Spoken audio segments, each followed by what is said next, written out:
ದೇಶಾದ್ಯಂತ ಇಂದು ಹನುಮ ಜಯಂತಿಯನ್ನು ಅತ್ಯಂತ ಸಡಗರ ಮತ್ತು ಧಾರ್ಮಿಕ ಶ್ರದ್ಧಾಭಕ್ತಿಯಿಂದ ಆಚರಿಸಲಾಗುತ್ತಿದೆ. ವಾಯುಪುತ್ರ ಹನುಮಂತನ ಜನ್ಮದಿನದ ಸ್ಮರಣಾರ್ಥವಾಗಿ ಈ ದಿನವನ್ನು ಆಚರಿಸಲಾಗುತ್ತದೆ. ದೆಹಲಿಯಲ್ಲಿ ಮುಂಜಾನೆಯಿಂದಲೇ ಭಕ್ತರು ಹನುಮಂತನ ದೇವಾಲಯಗಳಿಗೆ ತಂಡೋಪತಂಡವಾಗಿ ತೆರಳಿ ಪ್ರಾರ್ಥನೆ ಸಲ್ಲಿಸುತ್ತಿದ್ದಾರೆ. ದೆಹಲಿಯ ಕನ್ನಾಟ್ ಪ್ಲೇಸ್ನಲ್ಲಿರುವ ಪ್ರಸಿದ್ಧ ಪ್ರಾಚೀನ ಹನುಮಾನ್ ಮಂದಿರದಲ್ಲಿ ಭಕ್ತರ ದಂಡೇ ನಡೆದಿದೆ. ಹನುಮ ಜಯಂತಿಯ ಅಂಗವಾಗಿ ದೇವಾಲಯಗಳಲ್ಲಿ ಹನುಮಾನ್ ಚಾಲೀಸ, ಸುಂದರಕಾಂಡ ಮತ್ತು ಅಖಂಡ ರಾಮಾಯಣ ಪಠಣಗಳನ್ನು ಏರ್ಪಡಿಸಲಾಗಿದೆ. ಉತ್ತರ ಪ್ರದೇಶದಾದ್ಯಂತ ಇರುವ ಹನುಮಂತನ ದೇವಾಲಯಗಳಲ್ಲಿ ಭಕ್ತರು ಹೆಚ್ಚಿನ ಸಂಖ್ಯೆಯಲ್ಲಿ ಜಮಾಯಿಸಿದ್ದಾರೆ.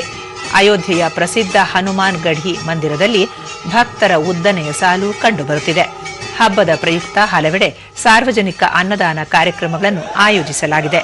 ಬೆಂಗಳೂರಿನ ಹಲವು ದೇವಾಲಯಗಳಲ್ಲಿಯೂ ಹನುಮ ಜಯಂತಿ ಪ್ರಯುಕ್ತ ವಿಶೇಷ ಪೂಜಾ ಕೈಂಕರ್ಯಗಳನ್ನು ಕೈಗೊಳ್ಳಲಾಗಿದೆ. ಕೇಂದ್ರ ಗೃಹ ಸಚಿವ ಅಮಿತ್ ಶಾ ಅವರು ದೇಶದ ಜನತೆಗೆ ಹನುಮ ಜಯಂತಿಯ ಶುಭಾಶಯಗಳನ್ನು ಕೋರಿದ್ದಾರೆ. ಭಗವಾನ್ ಹನುಮಂತನು ಶ್ರೀರಾಮನ ಅಪ್ರತಿಮ ಭಕ್ತ ಹಾಗೂ ಶೌರ್ಯ, ಭಕ್ತಿ ಮತ್ತು ಸೇವೆಯ ಸಂಕೇತವಾಗಿದ್ದಾನೆ.